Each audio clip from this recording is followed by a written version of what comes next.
மேல யாரு கீழே அப்படின்ற பாகுபாடெல்லாம் எப்போ நம்ம பார்க்க போறதே இல்லை. நம்மளை பொறுத்த வரைக்கும் நம்ம எல்லாருமே ஒண்ணுதான், நம்ம எல்லாருமே சமம் தான். அதனால என் நெஞ்சில் கொடி இருக்கும்.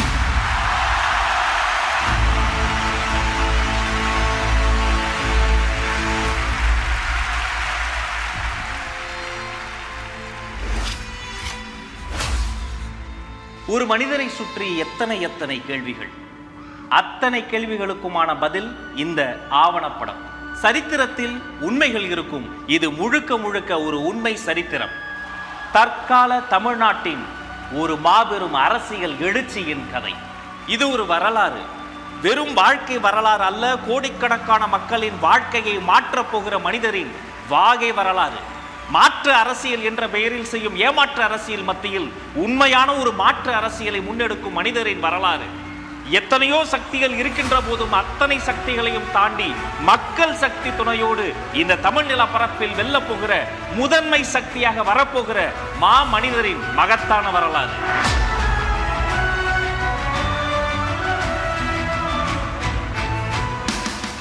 தளபதியின் பயணம் இன்று நேற்று தொடங்கியது கிடையாதுங்க. அவருடைய வாழ்க்கை என்பதே தனி வரலாறு. அத்தனை சுலபத்தில் ஒரு ரசிகர் மன்றத்தை யாராலும் தொடங்க முடியாது. இந்த மண்ணுக்கும் மக்களுக்கும் யாராவது சேவை செய்தால்தான் இளைய தளபதி விஜய் ரசிகர் மன்றம் என்ற போர்டையே வைக்க முடியும் என்பது எழுதப்படாத விதி. அன்னதானம், இரத்த தானம், இலவச நோட்டு புத்தகம் தருவதுன்னு போட்டி போட்டு சேவைகள் செய்தவர்கள் தளபதியின் ரசிகர்கள். 90களின் பிற்பகுதியில் ரசிகர் மன்றங்கள் தொடங்கி ரசிகர் மன்றங்களை நற்பணி மன்றங்களாக மாற்றி நற்பணி மன்றங்களை நற்பணி இயக்கமாக மாற்றி காட்டிய மாஸ்டரின் பெயர்தான் தளபதி.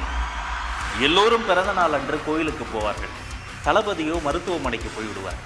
சென்னை அரசு மருத்துவமனையில் ஒவ்வொரு வருஷமும் அவர் பிறந்த நாள் அன்று பிறக்கின்ற குழந்தைகளுக்கு தங்க மோதிரத்தை பரிசாக தருவார் தளபதி. தலைநகரத்தில் தளபதி தருவார். தமிழ்நாடு முழுக்க அவரது ரசிகர்கள் தருவார்கள். அந்த தங்கம் அந்த குழந்தையின் வீட்டில் அப்படியே தங்கும். அதனால்தான் அது தங்கம். மன்றத்தின் சார்பில் பல ஊர்களில் இலவச மருத்துவ முகாம்கள் நடத்தினார்கள். சாதி, மதம், இனம் என யாரையும் பிரித்து பார்க்காத தளபதியின் ரசிகர்கள் இரத்த தானத்தை கொடுத்து கொண்டே இருந்தார்கள். தென்னிந்தியா முழுக்க யாருக்கு எப்போது எங்கு ரத்தம் தேவைப்பட்டாலும் உடனே அவர்கள் அலைபேசியில் அழைக்கும் இடமாக தளபதியின் ரசிகர் மன்றங்கள் தான் இருந்தன. ஒன்றை இரண்டாக்கும் கத்திரிக்கோலை எல்லோரும் தள்ளி வைப்பார்கள். இரண்டை ஒன்றாக்கும் ஊசியை நெஞ்சுக்கு பக்கத்தில் குத்தி வைப்பார்கள்.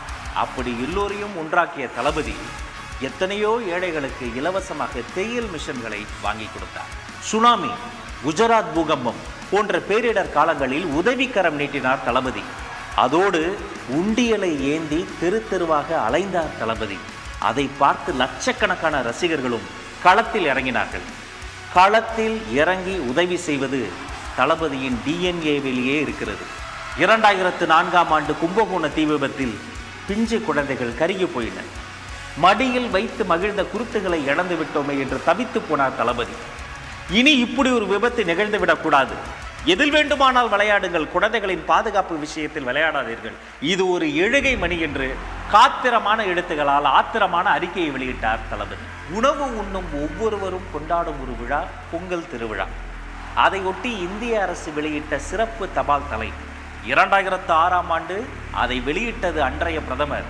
அதை முதலில் பெற்றுக்கொண்டது நம்முடைய தளபதி.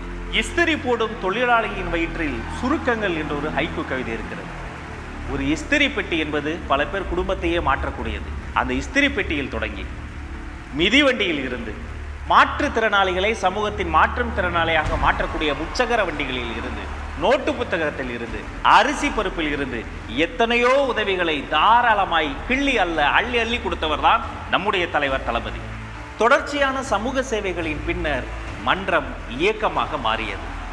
நமக்கென்று ஒரு தனித்த அடையாளம் வேண்டும் என்பதற்காக தனி கொடியை அறிமுகம் செய்தார் தளபதி. ரசிகர்களுக்கு இதயத்தில் இடத்தை கொடுத்தார், உதவி செய்யும் குணத்தை கொடுத்தார், அவர்களுக்கென்று அன்றே தனி கொடியையும் கொடுத்தார். அதுதான் உழைத்திடு, உயர்ந்திடு, உன்னால் முடியும். அருப்புக்கோட்டை, ஈரோடு, பொள்ளாச்சி, கிருஷ்ணகிரி, வேலூர், தஞ்சாவூர், மதுரை, திருச்சி, பாண்டி, புதுக்கோட்டை, தமிழகத்தின் பல ஊர்களுக்கும் நேரில் வந்து நலத்திட்ட உதவிகளையும் செய்தார்.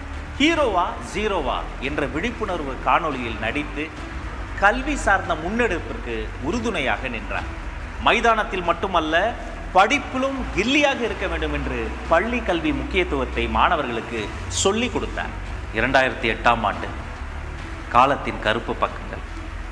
தொட்டுவிடும் தூரத்தில் தொப்புள் குடி தமிழர்கள் கொத்து கொத்தாய் செத்து கொண்டிருந்தார். துடித்து போனார் தளபதி. சேப்பாக்கத்தில் உண்ணாவிரத போராட்டத்தை தொடங்கினார். தமிழ்நாடு முழுக்க தலைவரை பின்பற்றும் அவருடைய ரசிகர்கள் 37 இடங்களில் உண்ணாவிரத போராட்டத்தை தொடங்கினார்கள். பின்குறிப்பு: இது ஒரு உண்மையான உண்ணாவிரத போராட்டம். ஈழத் தமிழர்களுக்காக நடைபெற்ற நடிகர் சங்க போராட்டங்களில் ஒன்றில் மேடையேறிய தளபதி பிரதமருக்கு தந்தியடிக்க சொன்னார். ஒரே இரவில் பிரதமருக்கு 25,000 தந்திகள் பறந்தன. ஒரு கல்வி சாலை திறக்கப்படும் போது ஒரு சிறைச்சாலை மூடப்படுகிறது என்பார்கள். ஏழை மாணவர்களுக்காக ஓசூரில் இலவச பள்ளிக்கூடத்தை திறந்து வைத்தார் தளபதி. யாரும் மற்ற மக்களுக்கு நான் இருக்கிறேன் என்பார் தளபதி. அந்த காலகட்டத்தில் எத்தனையோ ஏழை பெண்களுக்கு அன்னை இருக்க வேண்டிய இடத்தில் அண்ணனாக அவர் இருந்து 51 சீர்வரிசைகள் தந்து பற்பல ஊர்களில் எத்தனையோ இலவச திருமணங்களை நடத்தி வைத்த தலைவர் தான் நம்முடைய தளபதி. உலகமே ஒரு உருண்டை என்பார்கள். அந்த உருண்டையை ஒரு சதுரத்துக்குள் அடைத்து விட்டார்கள். அதுதான் கம்ப்யூட்டர். எத்தனையோ ஏழை குழந்தைகளுக்கு அது எட்டாக்கனியாகவே இருந்தது. அதை உணர்ந்துதான் தமிழ்நாடு முழுக்க எங்கெல்லாம் முடியுமோ அங்கெல்லாம் இலவச கணினி மையங்களை திறந்து வைத்தார் தளபதி. மாணவர்கள் பிரச்சனை மட்டுமா, மீனவர்களின் பிரச்சனைக்கும் களத்தில் இறங்கினார் தளபதி. எல்லோரும் மீனை சுட்டு சாப்பிடுவார்கள். இலங்கை கடலில் தமிழ் மீனவர்களை சுட்டு கொன்று கொண்டிருந்தார்கள். அதை கண்டித்து அதே ஆண்டு நாகப்பட்டினத்தில் பொதுக்கூட்டம் நடத்தினார் தளபதி. அந்த நாகப்பட்டினம் பொதுக்கூட்டத்தினுடைய தலைப்பு என்ன தெரியுமா? பனைமர படகு பாடையாகும் கொடுமை. அந்த கூட்டத்தில் தான் தளபதி பேசினார். புலியை முரத்தால் அடித்து விரட்டிய புறநானூற்று தமிழச்சியின் தாய்ப்பால் குடித்த பரம்பரையில் பிறந்தவர்கள் நாங்கள் புலி குட்டிகள் என்று உருமினார். அந்த காலகட்டத்தில் தான் தமிழ்நாடு சட்டமன்ற தேர்தல் வருகிறது. அன்றைய சூழலை அலசி ஆராய்ந்து துணிச்சலாக ஆளும் கட்சிக்கு எதிராக நமது இயக்கத்தின் சார்பில் பல்வேறு பணிகள் மேற்கொள்ளப்பட்டன. அரசியல் நாகரிகத்தை எப்போதும் கடைபிடிக்கும் தளபதி தேர்தலுக்கு பின்னர் முதலமைச்சரையும் நேரில் பார்த்தார், எதிர்க்கட்சி தலைவரையும் நேரில் பார்த்தார். இன்று அரசியல் பேசும் பலரும் அன்று பள்ளிக்கூடம் படித்துக் கொண்டிருந்த காலத்திலேயே தனது ரசிகர்களுக்கு அரசியல் பாடங்களை கற்றுக் கொடுத்தவர் தளபதி.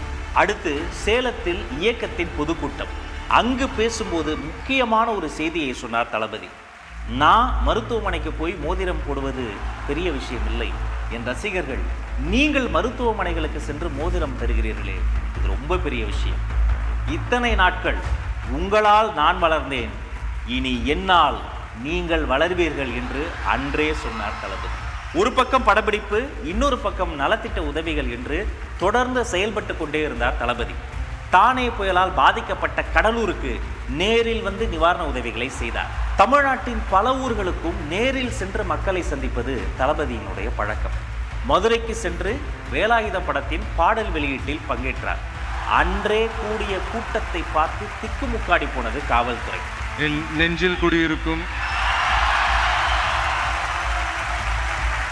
2012ஆம் ஆண்டே கல்வி விருதுகள் கொடுத்து மாணவர்களை ஊக்கப்படுத்தினார். விளம்பரமே இல்லாமல் வேலைகளை செய்து கொண்டே இருப்பது தளபதியினுடைய வழக்கம். வெறும் சினிமா மட்டுமல்ல, தன்னுடைய ஒவ்வொரு அசைவிலும் சமூக கருத்தை ஆழமாக பதிவு செய்து கொண்டே வந்தார் தளபதி. தன்னை உருவாக்கிய சினிமா துறைக்கு சேவை வரி எத்தனை சுமையானது என்பதை உணர்ந்து அதை எதிர்த்து அன்றே பிரதமருக்கு கடிதம் எழுதினார் தளபதி. நண்பன் படத்தின் பாடல் வெளியீட்டு விழாவை கோவையிலும், கத்தி படத்தின் 50வது நாள் விழாவை நெல்லையிலும் நடத்தி அந்தந்த ஊர் மக்களை அந்தந்த ஊருக்கே போய் சென்று சந்தித்தவர் தான் தளபதி. சிவகாசி, திருநெல்வேலி, ஈரோடு, புதுக்கோட்டை, திருச்சி, மதுரை, விழுப்புரம், பாண்டிச்சேரி என தமிழகம் முழுக்க பல ஊர்களுக்கு நேரில் வந்து நலத்திட்ட பணிகளை செய்தவர் தான் தளபதி. டிமானிட்டைசேஷன், இதை அறிவித்த உடனே பலரும் சில்லறையை சிதற விட்டாங்க. எதையும் பொறுமையாக நிதானமாக அணுகக்கூடிய நம்முடைய தளபதி சில நாட்கள் பொறுத்திருந்து ஆராய்ந்து ஊடகங்களை சந்தித்தார். நோக்கம் சரியாக இருந்தாலும் அதன் தாக்கம் எவ்வளவு மோசமாக இருக்கிறது என்று துல்லியமாக சுட்டிக்காட்டினார். ஒரு நோக்கம் பெருசாக இருக்கும்போது அதுக்கான பாதிப்புகள் கொஞ்சம் இருக்க தான் செய்யும். ஆனால் என்ன ஒன்று, அந்த பாதிப்புகள் அந்த நோக்கத்தோடு அதிகமாக ஆகிடக்கூடாது அப்படின்றது தான் நம்ம பார்த்துக்கணும். நான் ஆச்சரியப்பட்டு வியந்து போகிற விஷயமே, எந்த பிரச்சனையிலும் எந்த காலகட்டத்திலும் இந்த மனுஷன் எடுத்த ஸ்டாண்ட் ஒருபோதும் தவறாக போனதே இல்லைங்க. மெர்சல் திரைப்படத்தின் தருணத்தை யாரால் மறக்க முடியும்? ஒரு மதிப்பிற்குரிய அரசியல் தலைவர், இவர் விஜய் அல்ல ஜோசப் விஜய் என்று சொல்லி புலனாய்வு புலியா மாறி ஆதார் கடையெல்லாம் வெளியிட்டார். அதே நாள் ஜோசப் விஜய் என்று பெயர் போடப்பட்ட லெட்டர் பேடிலேயே ஆமா நான் ஜோசப் விஜய் தான் என்று சொல்லும் விதமாக பதிலடி தந்தார் தளபதி. சினிமா என்பது ஒரு மொழி கலாச்சாரத்தினுடைய வெளிப்பாடு என்று தளபதியை ஆதரித்து மதிப்பிற்குரிய திரு ராகுல் காந்தி அவர்கள் ட்வீட் செய்தார். பனிநாடுகளில் மனிதனுக்கு துணையா வேட்டை நாய்கள் உண்டு, பாலைவனங்களில் மனிதனுக்கு துணையா ஒட்டகங்கள் உண்டு. எந்த துணை விலங்குக்கும் யாரும் விழாக்கள் எடுப்பதில்லை. உழவுக்கு துணையா இருக்கிற மாட்டுக்கும் சேர்த்து மாட்டுப் பொங்கல் கொண்டாடக்கூடியது தமிழினம். அந்த மாட்டுக்கு நீதி கேட்டு மனிதர்கள் போராடியது தான் 2017 ஜல்லிக்கட்டு போராட்டம். பல லட்சம் மாணவர்களோடு களத்தில் போய் அமர்ந்து அந்த போராட்டத்திலும் பங்கெடுத்து தரையில் அமர்ந்து தன்னால் அது திசை திரும்பி விடக்கூடாது என்பதற்காக முகத்தில் ஒரு கர்ச்சீஃபை கட்டிக்கொண்டு பீட்டா என்ற ஒரு பன்னாட்டு அமைப்புக்கு எதிராக துணிச்சலாக வீடியோவும் வெளியிட்ட உணர்வுமிக்க லீடர் நம்முடைய தளபதி. இது சம்பந்தமாக கைது செய்யப்பட்டவங்களை வெளியே அனுப்பிட்டா நான் சந்தோஷப்படுவேன். இவ்வளவுக்கும் காரணமான அமைப்பை வீட்டுக்கு அனுப்பிட்டா தமிழ்நாடு சந்தோஷப்படுவேன். +2 பப்ளிக் எக்ஸாமில் 1200க்கு 1176 மார்க்குகளை வாங்கி குவித்த அரியலூர் அனிதா மருத்துவர் ஆக முடியவில்லை. நீட் என்ற ஒரு தேர்வு அரியலூர் அனிதாவை கொன்றது. அரியலூர் அனிதாவின் வீட்டிற்கே நேரில் சென்றார் தளபதி. நானும் ஒரு தங்கையை பறிகொடுத்தவன் தான், அனிதாவும் என்னுடைய தங்கை தான் என்று அவர்கள் துக்கத்தில் பங்கெடுத்து துணையாக நின்றார் தளபதி. நமக்கெல்லாம் வாழ்க்கையில் என்றாவது ஒரு நாள் வக்கீல் தேவைப்படுவார், ஒரு நாள் மருத்துவர் தேவைப்படுவார். ஒவ்வொரு நாளும் ஒவ்வொரு வேளை உணவையும் உண்ண விவசாயி தான் தினந்தோறும் தேவைப்படுவார். 2017ஆம் ஆண்டு பிகைன் உட்ஸ் நிறுவனம் தளபதிக்கு தங்கப்பதக்கம் தந்தது. அந்த தங்கப்பதக்க மேடையில் கூட தன்னை பற்றி பேசாது இந்த மண்ணை காக்கும் விவசாயிகள் குறித்து பேசினார் தலைவர். நம்ம எல்லாருமே நல்லா இருக்கணும்னு நினைக்கிறவங்க நல்லா இல்லைங்க. விவசாயிங்க இந்தியா இந்த வல்லரசு ஆகணும், அதாகணும், இதாகணுன்றதெல்லாம் கூட அப்புறங்க. முதல்ல விவசாயிங்க நல்லா வாழ்கிற அரசாக மாறணும். 2018ஆம் ஆண்டு தூத்துக்குடியில் ஒரு ஆலைக்கு எதிராக அப்பாவி தமிழர்கள் 100 நாட்கள் போராடினார்கள். சொத்து சுகத்திற்காக போராடவில்லை, சுத்தமான காற்றுக்காகவும் நிலத்தடி தண்ணீருக்காகவும் போராடினார்கள். 100வது நாள் நீதி கிடைக்கும் என்று அவர்கள் போன இடத்தில் அநீதி கிடைத்தது. தங்கை ஸ்னோலின் உட்பட பலரும் சுடப்பட்டு இறந்தார்கள். இறந்தவர்களின் வீட்டிற்கு பைக்கில் நள்ளிரவில் சென்று அவர்கள் வீட்டின் தரையில் அமர்ந்து உங்களுக்கு நான் இருக்கிறேன் என்று அவர்கள் துக்கத்தில் பங்கெடுத்தார் தளபதி. கஜா புயல் வந்து இந்த மண்ணின் மக்கள் பாதிக்கப்பட்ட போது மன்ற பொறுப்பாளர்களுக்கு நேரடியாக நிதி கொடுத்து நேரடியாக அந்த மக்களுக்கு போய் உதவி செய்ய சொன்னவர் தான் தளபதி. கடவுள் வாழ்வது எங்கே?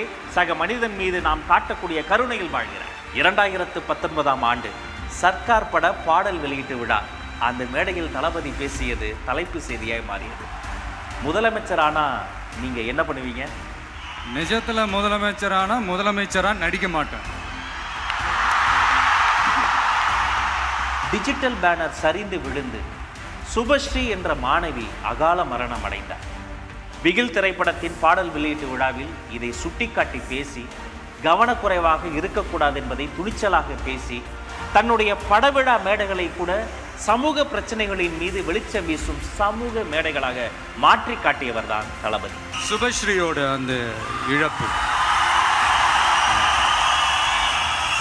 இல்லை, இந்த நேரத்தில் அவங்களுடைய பேரண்ட்ஸுக்கும் அவங்களுடைய ஃபேமிலிக்கும் என்னுடைய ஆறுதலையும் வருத்தத்தையும் தெரிவிச்சுக்கிறேன். அடுத்த ஆண்டு நெய்வேலியில் முறைப்படி அனுமதி வாங்கி படப்பிடிப்பு நடந்து கொண்டிருக்கிறது. அந்த படப்பிடிப்பை நிறுத்த வேண்டுமென 10 பேர் சேர்ந்து எதிர்ப்பு தெரிவித்து போராடினார்கள். தளபதியை எதிர்த்து 10 பேர் வந்தால் ஆதரித்து எத்தனை பேர் வருவார்கள்னு தெரியும்ல.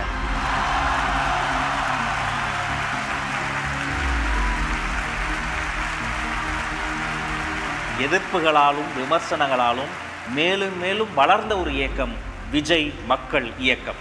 அடுத்து கொடிய கொரோனா பேரிடர் காலம் வந்தது. 1,30,00,000 ரூபாயை நன்கொடையாக வாரி வழங்கினார் தளபதி. பின்பு கேரளா பெரும் மழை புயலில் வெள்ளத்தில் மிதந்தது. லாரியாய் நிவாரணப் பொருட்களை அனுப்பி கேரள சகோதரர்களுக்கு கை கொடுத்தார் தளபதி. ஆண்டு 2021 ஊரக உள்ளாட்சி தேர்தல் நடைபெறுகிறது. தளபதி வரல, பேசல. அவருடைய திருமுகத்தை ஒரு A4 ஷீட்டில் பிரிண்ட் அவுட் எடுத்து அதை காட்டி நமது தோழர்கள் சுயேட்சையாக போட்டியிட்டார்கள். 127 இடங்களில் வெற்றி வாகை சூடினார்கள்.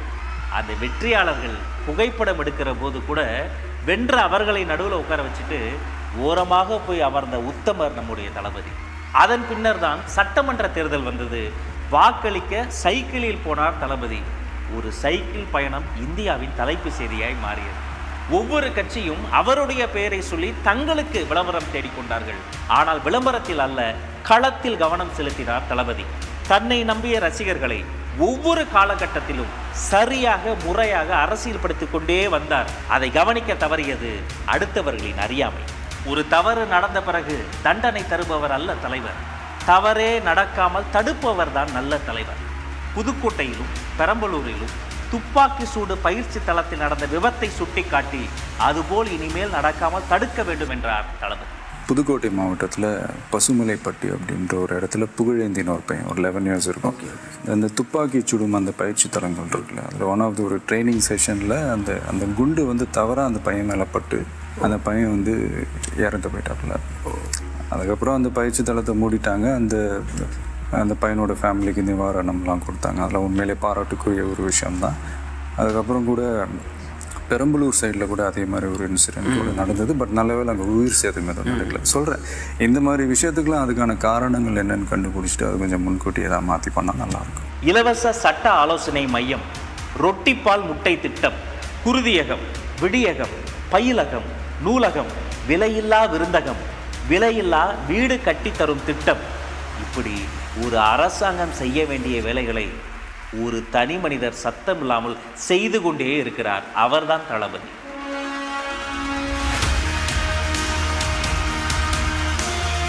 மாணவர்களுக்கு கல்வி விருதுகள் கொடுப்பதற்காக உலகத்திலேயே ஒரு தலைவர் 14 மணி நேரம் தொடர்ச்சியாக நின்றார் என்றால் அதுதான் தளபதி. குழந்தைகளோடு குழந்தையாகவே மாறிப்போனார் தளபதி. நல்ல மதிப்பெண் வாங்கினா அவரை நேரில் பார்த்து தொட்டு பரிசு வாங்க முடியும் என்ற நம்பிக்கையை விதைத்தவர் தளபதி. அவர் யாரோ தலைவர் கிடையாது, எங்க அண்ணன், நம்ம தளபதி என்று குழந்தைகள் கொண்டாடினார்கள். நீ படிக்கவே கூடாது என்று நாங்குநேரியில் ஒரு மாணவனின் கைகள் வெட்டப்பட்டனவே, அந்த வெட்டப்பட்ட கைகளை நேரில் வரவழைத்து பரிசு கொடுத்து, தம்பி நீ இன்னும் படி, பெரியாரை படி, அம்பேத்கரை படி என்று மாணவர்களை நல்வழிப்படுத்துகிற தலைவர் நம்முடைய தளபதி. நெல்லை மாவட்டமே மழை வெள்ளத்தில் மூழ்கிய போது அங்கு நேரில் சென்று நிவாரண பணிகள் செய்தார் தளபதி. ஒரு பக்கம் நெல்லை மாவட்டம் மழை வெள்ளத்தில் மூழ்கியது, இன்னொரு பக்கம் தளபதி மக்களின் அன்பு வெள்ளத்தில் மூழ்கினார். இப்படி நீண்ட நெடிய காலம் சமூக சேவை செய்து அரசியல் களத்தில் பயணம் செய்து தன் தொண்டர்களை பக்குவப்படுத்தி அவர்களை இன்னும் பலப்படுத்தி தன்னுடைய உச்சத்தில் இருந்த ஒரு இடத்தை தாண்டி மக்களுக்கு நல்லது செய்ய வேண்டும் என்பதற்காக தளபதி விஜய் களத்தில் குதித்த நாள் பிப்ரவரி 2, 2024 விஜய் மக்கள் இயக்கம் தமிழக வெற்றி கழகமாக உருமாறியது. பொதுக்குழு செயற்குழு கூடி பேசி புதிய கட்சியாக, புதிய சக்தியாக இந்தியாவில் பதிவு செய்யப்பட்டது. இணையமே ஸ்தம்பித்து போகின்ற வகையில் இளைஞர்களும் குடும்ப தலைவிகளும் பெண்களும் தமிழக வெற்றி கழகத்தில் தங்களை உறுப்பினர்களாக சேர்த்து கொண்டார்கள். உலகமே ஆவலோடு எதிர்பார்த்து காத்திருந்த தமிழக வெற்றி கழகத்தின் கட்சி கொடியை தளபதி அறிமுகம் செய்தார். வாகைப்பூ சூடி இரட்டை போர் யானைகள் கம்பீரமாக நிற்கும் தாவேக்கா கொடியை ஒரு குழந்தையை போல கையில் ஏந்தி காட்டினார் தளபதி. அந்த குழந்தைதான் வீதிதோறும் தமிழ்நாட்டின் வீடுகள் தோறும் பட்டொலி வீசி என்று பறந்து கொண்டிருக்கிறது. சேலம் அருகே கட்சியின் பொறுப்பாளர்களுக்கு ஒரு நாள் அரசியல் பயிலரங்கம் நடத்தப்பட்டது. பயிலரங்கத்தில் அவர்கள் எப்படி இருந்தார்கள்? பயிலரங்கத்தில் பங்கேற்ற தொண்டர்கள் இராணுவ கட்டுப்பாட்டோடு இருந்தார்கள் என்று உரக்க சொல்லினார்கள் ஊடகங்கள்.